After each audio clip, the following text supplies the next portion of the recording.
Hello, my name is Chell. My pronouns are they, them, and this is Phasecraft Collective, your weekly check-in with the tarot to get the vibes, get the energy, see what's available to us this week as we move through our actions, our choices, etc., and so forth. This is a collective tarot reading, meaning this is a general vibe for what's going on collectively in the world, in, all of our different lives. So it might not entirely land. There might be pieces of it that resonate with you and pieces of it that don't. You also might not resonate with it at all, and that's okay. Just like with all collective readings that I give and I say, only you can decide if a reading is for you. So if we get into it and you're like, actually, this isn't really vibing with me this week, that's totally fine. Come back next week. Come back to this reading in a month and see if it vibes then. Cool. Let's start by just taking a moment to breathe together, get centered, be present in this space and time. So I'm going to close my eyes. I invite you to do the same if it feels safe and good to do so.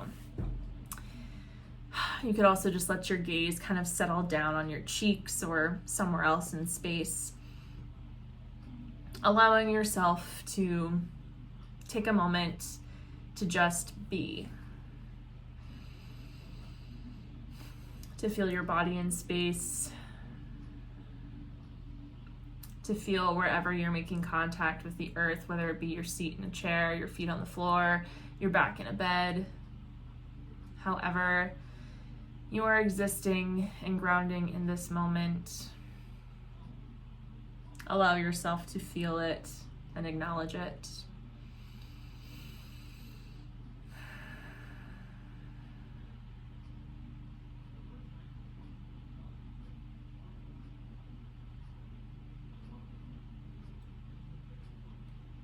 I'm going to call to the spirits and guardians of the four elements, and as I name them, I invite you to imagine their force creating a protective circle around you. You might choose to erect a circle of stones or flowers, or ignite a ring of fire, or carve a moat of flowing blue water, or simply imagine a force field of air holding out all unwanted and negative energy. I call to the spirits and guardians of the north, of earth, of the deepest roots and the tallest trees, of the stardust that gave shape to this planet, into our bones, hail and welcome. I call to the spirits and guardians of the east, of air, of wind and breath, of thought, communication, and change, hail and welcome. I call to the spirits and guardians of the south, of fire, of the life-giving sun, the powers of creation and destruction, cleansing and renewal, hail and welcome. And I call to the spirits and guardians of the west, of water, of the oceans in our blood, the rivers in our sweat, the rain in our tears, hail and welcome. We are surrounded on all sides, above and below, within and without, by love, protection, divinity, and magic. The circle is cast, and so it is. Take another couple of deep breaths. And whenever you're ready, you can open your eyes. Cool. So, what a week. This is a week of transition. Obviously, tomorrow is the last day of April, and then we come into May, starting off with the Celtic Fire Festival, the cross-quarter day of Beltane, which is one of my favorite holidays. It's just such a celebration of life and creation, and really helps me feel hopeful about what the rest of spring and what summer and the rest of the year can bring for us. I'm using a new deck today, and we already had some jumpers, but yeah, that's not it. every now and again a new deck can be kind of sticky, and the ones that jump out end up being not actually what the deck was trying to say, especially if it comes out in a full group. If you're new here, I don't usually cut the deck or use spreads. I usually simply shuffle until the cards that we need fall out. By the cards that we mean, I just mean a number. I'm not looking for specific cards.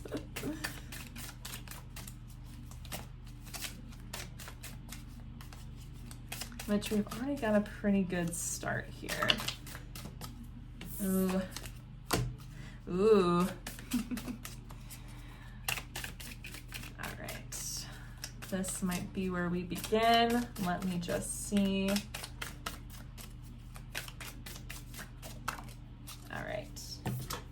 Cool. Cool. Okay, y'all. Ooh, there's a lot of movement. I think there was a lot of movement last week if I'm remembering correctly. But in particular, we have the Two of Wands, the Eight of Cups, and the Knight of Wands, or Rods. I'm using the Morgan Greer deck, and the Rods, Wands. It's the same thing if you're watching and see that word. So, now is a time where you might be feeling called to set out on new paths, new journeys, follow new insight, a new or renewed sense of passion and purpose. And in doing so, you will need to leave behind something else, which might seem obvious. But when we talk about leaving things behind, we don't necessarily just mean like a job, a person, a physical place. We also talk about ways of being. With the Eight of Cups, I mean, the cups deal with our internal world, our emotions, our relationships, both to others and to ourselves.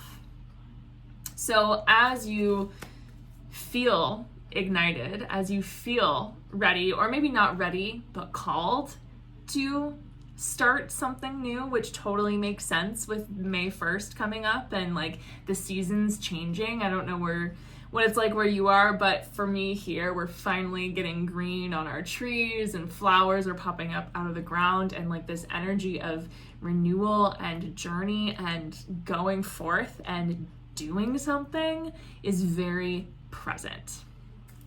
But again, in order to make room for new things, something must be left behind in order to avoid overwhelming yourself.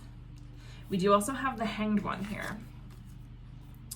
And the Hanged One can be, often is, again, an indication that something must be sacrificed or left behind or given up in order to gain knowledge or experience or opportunity. It points to struggle and through struggle, gaining a shift in perspective.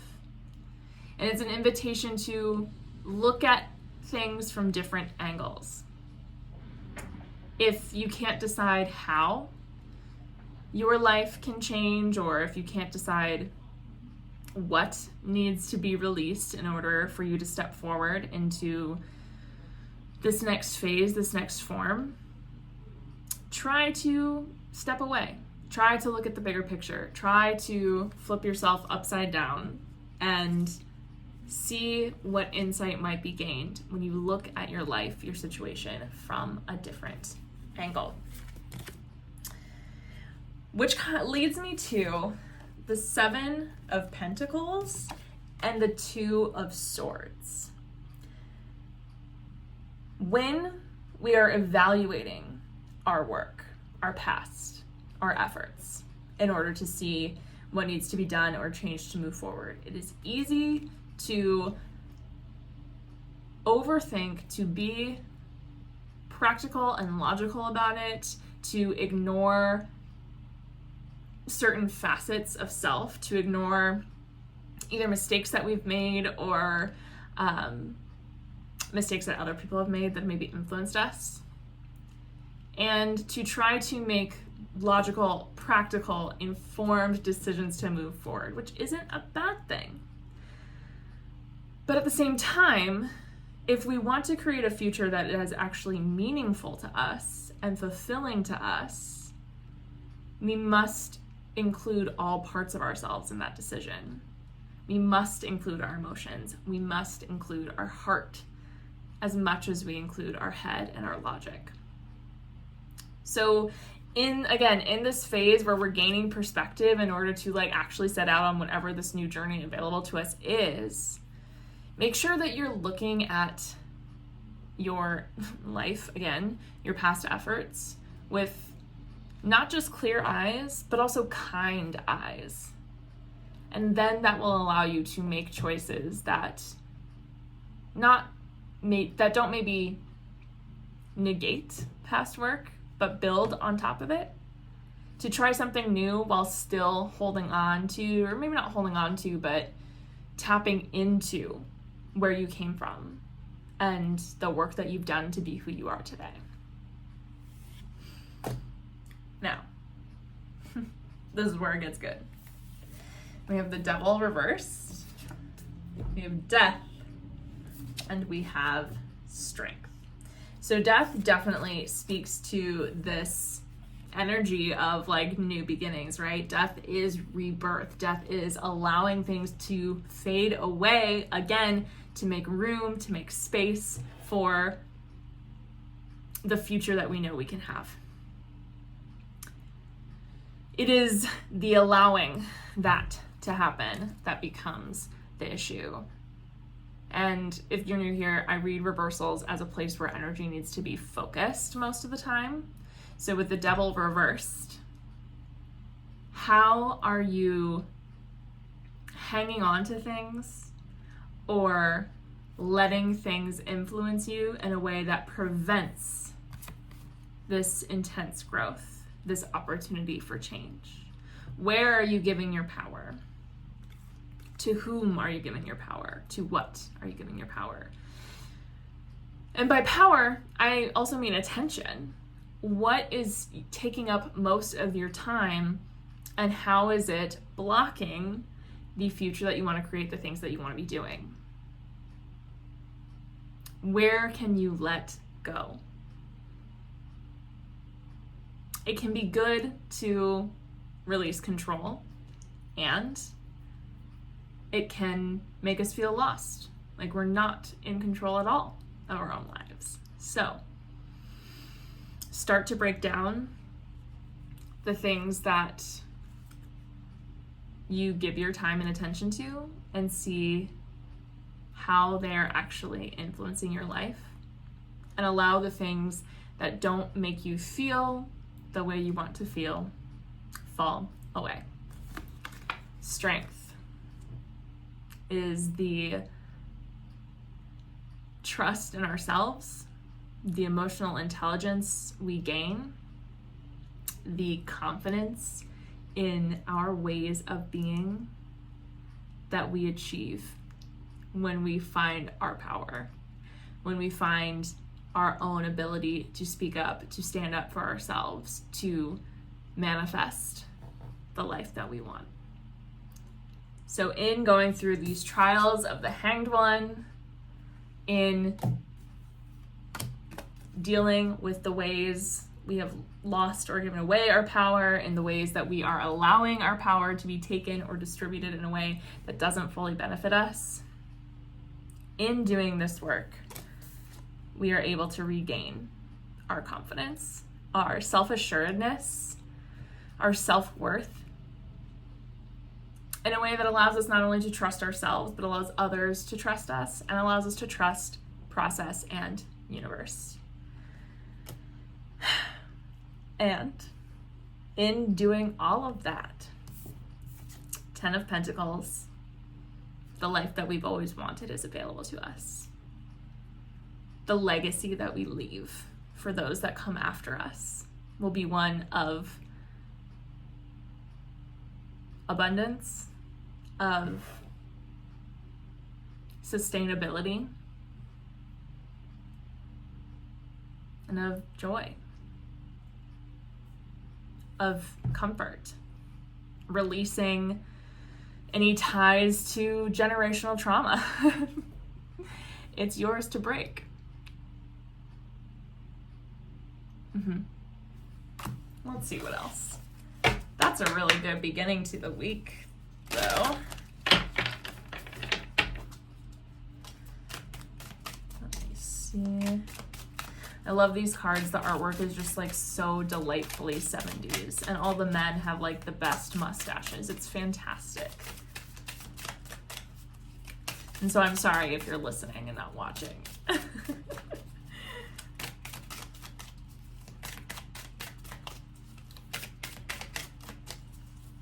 Don't tell me that's it.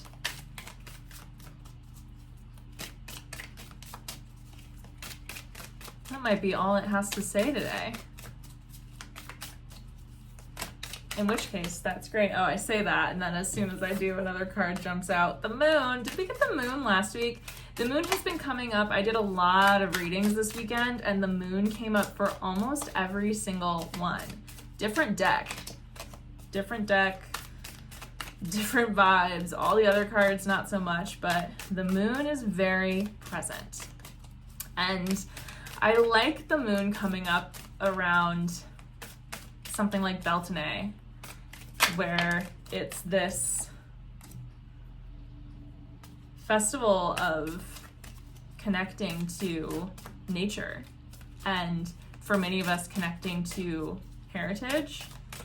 And the moon, yes, it's our subconscious. Yes, it's our dreams. But in our subconscious, so lies our animal instincts, our most base ways of being that come from a time before we lived in little square houses in neat little rows in cities across the world. And we got 2 more cards, and so I think that might be it for us, which is a really interesting combo. As I already mentioned, we have the moon. And then lastly, we have, okay. Ooh, fun. So the moon, right, as I was just saying, joined by the 4 of Pentacles, and now the Ace of Wands, or rods. So we have this element of the 4 of Pentacles back to kind of like the 10 of Pentacles. This element of building a stable future. And with the moon, how can you bring the balance of stability and resource in line with being true to your nature, being true to your intuition, and allowing yourself to experiment with what resource looks like. It is important to feel safe, but maybe safety isn't what you've always been led to believe it is. Maybe safety is in going out and howling at the moon, in connecting to the things that happen naturally within our bodies, within our systems, as a result of a time when, again, we were not living the way that we are now. Noticing when and why your fight and flight response comes up. Noticing when and why you feel scared of something, anything. And starting to deconstruct that a little bit. Again, getting in touch with the subconscious, not just the subconscious, but the unconscious, the automatic response of your animal body. And finally, Ace of Wands. Just going back to like the 3 of Wands, Knight of Wands, or excuse me, Two of Wands that came up earlier. Listen, evaluate, try new things, and then follow these feelings, follow these instincts. Allow this energy that is building to take you forward into the next thing. Yeah. That feels really good. Let's check the bottom of the deck. Okay, Two of Pentacles. Balance. Balance between the real material reality of living under capitalism and being a part of a species that existed outside of it for most of our history. The balance of safety and experience. The balance of new versus old. Yeah. That's what we have, friends. What an interesting energy to guide us into the week. I'm very much into it. If you are curious about getting into more of your own personal guidance for the week, the month, the year, whatever time to come, I have plenty of space on my calendar for all of May to get you in for a virtual reading. So check out the website. It's got everything you need to know. I think that fresh months, or right at the end of, we just came in on Mercury retrograde last week. These kind of like, if you follow the wheel of the year at all or anything similar, these cross quarter days or Sabbats are really good times to check in with ourselves and our practice and see what's up and what needs to happen. Cool. Well, let's go ahead and release the energy and then go on with our days. I'm going to close my eyes once more and invite you to do the same. Take a couple of breaths, let these messages settle. Reimagine any protective circle that you erected around yourself, whether of air, water, fire, or stone, or earth. Take a big deep breath in and exhale. Release those elemental forces back to where they came from. Stone sinking into the earth, fire simply fizzling out, water or air flowing away from you and into the world. I now release the spirits and guardians of the west, the south, the east, and the north, sending you back to your place in the natural order with praise and with gratitude. I send the energy of all those watching or listening to this back to them, whole, complete, and intact. I take my energy back to myself, whole, complete, and intact. May we remain friends, though our energies are no longer crossed, corded, or tangled at all, starting now. Take a breath, feel your energy settle into you, all yours. The circle is open, and so it is. Cool. Thank y'all so much. I will see you again next week.